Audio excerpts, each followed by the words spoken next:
We're so excited to share the different tips with you every single episode. So bring in all of your questions because we're ready to answer them when it comes to dried spices and herbs.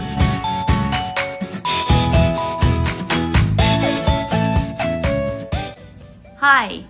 Welcome back to Reqado Philippines. And this time around, we're going to talk about dried spices and herbs. My name is Chef Chesca and I'm the founder. So many of you have been inquiring how and when do I actually use dried spices and herbs. But I want to feature this time around something very basic when it comes to dried spices and herbs. And I did some mythbusters in terms of marination, when to use it, how long, etc. So this time around, I wanted us to talk about the single origins first kasi yan po yung basic natin when it comes to spice blends. Ano ba yung ibig sabihin pag spice blends? It's actually similar to coffee. Marinig niyo po pag pumunta kayo sa isang coffee shop, whether it be Starbucks or somewhere else, when they actually start talking about single origin or blended coffee. When you say single origin, yan po yung isang type of coffee bean. And then they grind it, and then that's what they serve. Meron naman tayong sinasabi nilang coffee blends, which is two different types of coffee beans. Can be different types of beans itself, or where the actual beans come from. So, kaya nagiging blended siya. You will find that may Mexico, merong Jakarta, or even in this case, the Philippines. So, when it comes to spice blends, right, it's similar.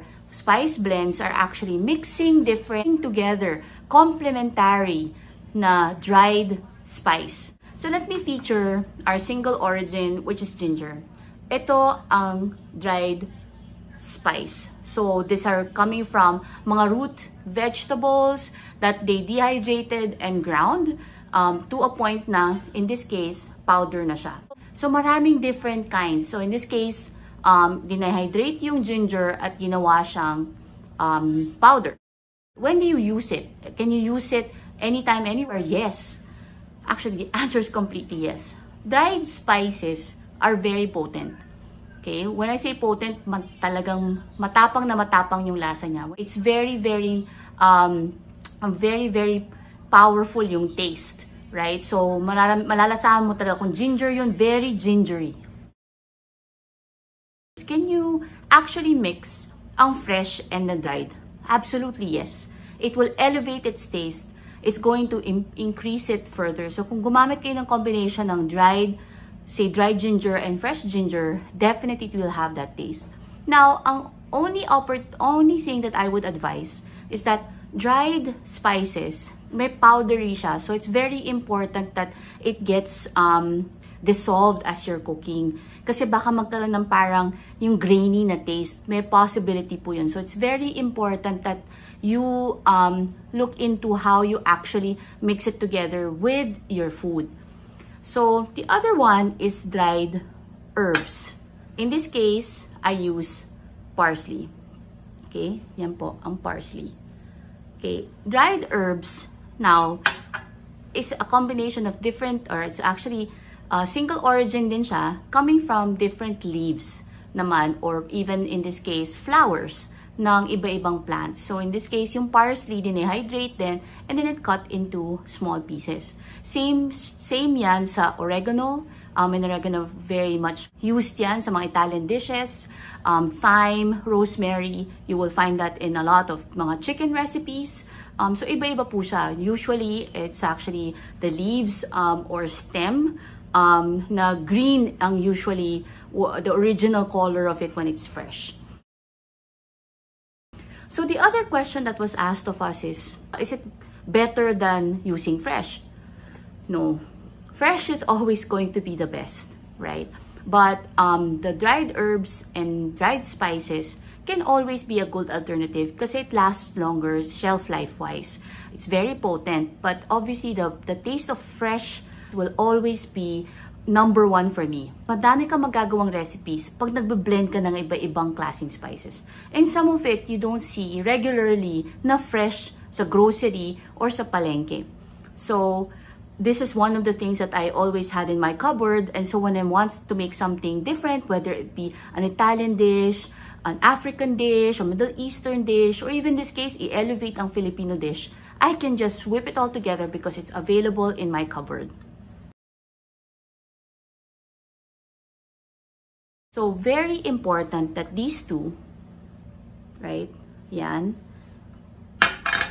And then this meets heat and oil. When I say meets, these dried spices and herbs are technically sleeping, right?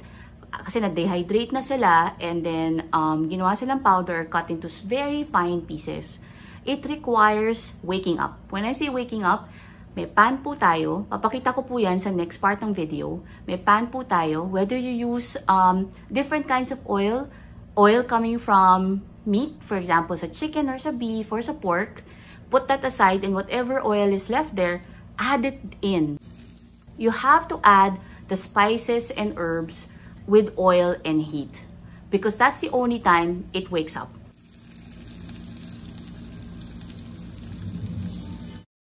When do you actually know that it's proper time to actually then put the other ingredients? It's when you start smelling the aromatics that's coming from the different spices and herbs that you used. So, very important yun. Kaya meron sin tayo sa atin na I'm sure na gumagamit kayo ng mga blended spices and herbs that you buy from the grocery. And then, ilalagay nyo siya pagka patapos na, ilalagay nyo sa taas. And then, you start tasting and kulang yung lasa. Hindi talaga siya magigising just because may mga tubig na doon or sauce, etc. Hindi siya nag-meet doon sa heat and oil to wake it up. So, very important that you actually have those three elements, a pan, an oil, whatever oil you're going to use, and then the spice blend and herbs. Now, if you're using two different types, like the dried spice and dried herbs, in this case, yung ginger tsaka yung parsley that I'm using, it's very important that you also understand that yung mga herbs, mabilis po siyang magising. So, it takes only a few seconds. Sa moment na nilagay mo siya, magsa-start na siya mag-smell, probably around 3 to 4 seconds. While the other one will take about, 10 to even 12 seconds before it starts smelling. Depende din po yan sa heat level. Kung masyado mataas yung heat, then mabilis din masunog. So, be careful that the heat is also not as high. So for today, it's very important for us to tell you more about the single origins, where it comes from, or when you actually need to use it. So that's it for this segment of Reqado, and we want to ensure that you always try something great in your home cooking, and alternatives such as all natural and no MSG spice blends will always be something I would recommend because it's a healthier option. See you again next time!